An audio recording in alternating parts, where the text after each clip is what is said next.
આપ જોઈ રહ્યા છો સ્પાર્ક ટુડે ન્યૂઝ। છોટાઉદેપુર જિલ્લાના સંખેડા ખાતે ઓરસંગ નદી ઉપર અર્જુનનાથ મહાદેવ મંદિર આવ્યું છે અને તે મંદિરનું ધોવાણ અટકાવવા માટે ધારાસભ્ય સાંસદને 2 વર્ષથી રજૂઆત કરી છે, પરંતુ પ્રોટેક્શન વોલ મંજૂર ના કરતા ભક્તો ભેગા થયા અને સંખેડા મામલતદારને આવેદનપત્ર આપ્યું છે। મંદિર બચાવના સૂત્રોચ્ચાર સાથે રેલી પણ કાઢવામાં આવી છે।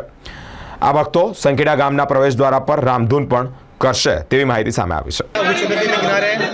અર્જુનનાથ મહાદેવ મંદિર આવેલું છે તે એકદમ ધોવાણની તૈયારી છે અને પડી જવાની શક્યતા છે, તો મંદિર માટે પાછળ સંરક્ષણ દિવાલ બનાવે સરકાર સાથે રજૂઆત કરી છે અને એના અનુસાર તમે 31 તારીખે સંખેડા 31/1/2025ના સંખેડા ગામ બંધ રાખવાનું નક્કી કરેલ છે અને આવતીકાલે અમે 4 રસ્તા ઉપર રામધૂન લઈને બેસવાના છીએ।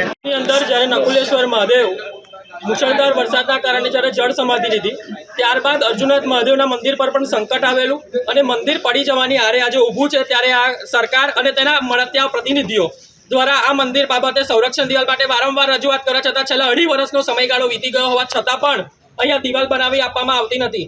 આ સરકાર ગાઢ નિંદ્રામાં સૂઈ સરકાર છે, જ્યારે બીજા રાજ્યોમાં આ જ પાર્ટીની સરકાર છે અને ત્યાં મસ્જિદની અંદર મંદિર શોધે છે, પરંતુ અમારું આસ્થાનું પ્રતીક છે, સંખેડા તાલુકાના ભક્તિનું પ્રતીક છે, એની સાથે આ લોકો રાજ રમત રમીને જે ચેડા કરી રહ્યા છે અમારી ભક્તિ સાથે, એના જડબાતોડ જવાબ હવે સંખેડાની પ્રજાએ આપવાનો છે।